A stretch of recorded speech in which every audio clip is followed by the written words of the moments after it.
Morning, remote learners. Today is Thursday, January the 21st. It's a music day. Hope that you are ready to enjoy your time with music as a special. I want to celebrate the inauguration that happened yesterday. I know many of you got to watch. I think I was in fifth grade when inauguration happened a long time ago, and I still remember being able to tune into that. And so just hope that every 4 years you're committed to being able to see and watch and soak in that. The poem that was read by a poet named Amanda from California was entitled The Hill We Climb. Here are some of the lyrics that I really enjoyed. It says, "But while democracy can be periodically delayed, it can never be permanently defeated. In this truth and this faith we trust. For while we have our eyes on the future, history has its eyes on us." Right now in remote learning, we know that you are doing some really difficult and hard things, but history has its eyes on you. Hope that you are able to soak up these stories to tell your children, your grandchildren, and everyone down the line about what it was like. So here's a short clip on Amanda sharing her poem from Washington, D.C. yesterday. Did you know Geico could save you hundreds on car After insurance this ad. and a whole lot more? So what?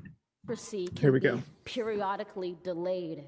It can never be permanently defeated. In this truth, in this faith we trust, for while we have our eyes on the future, history has its eyes on us. This is the era of just redemption. We feared it at its inception. We did not feel prepared to be the heirs of such a terrifying hour, but within it we found the power to author a new chapter, to offer hope and laughter to ourselves. So, while once we asked, how could we possibly prevail over catastrophe?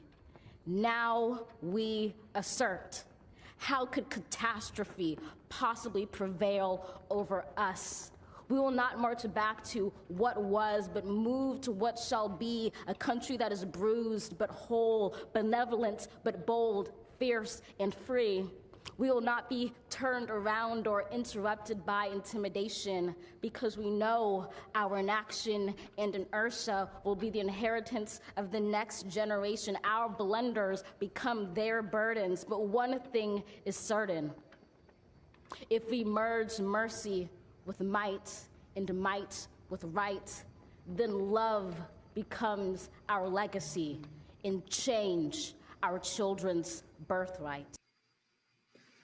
So again, some really great images that were included there. It goes on and you can listen to the whole thing. I just wanted to play that short clip for you.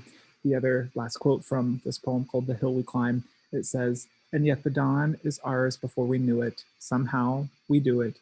Somehow we've weathered and witnessed a nation that isn't broken, but simply unfinished." So you as remote learners have a lot of work to finish in this nation and this world.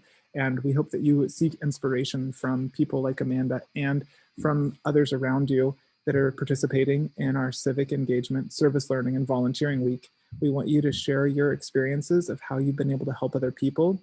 You can share a story about volunteering, or I'm kind of opening it up because I know that was kind of a tricky one to maybe share. If you want to find a quote from Martin Luther King Jr. or another inspirational quote about civic engagement, getting involved with government, with helping other people, with service, we'd love for you to share those quotes as well. All of that is due on Padlet /lshivers/12521 by 12:30 next Monday. So one last quote to leave you with: life's most persistent and urgent question is, what are you doing for others? So I thought that was a great way to end this time together. Hope you have a wonderful day learning and serving, and stay strong, brave, and courageous.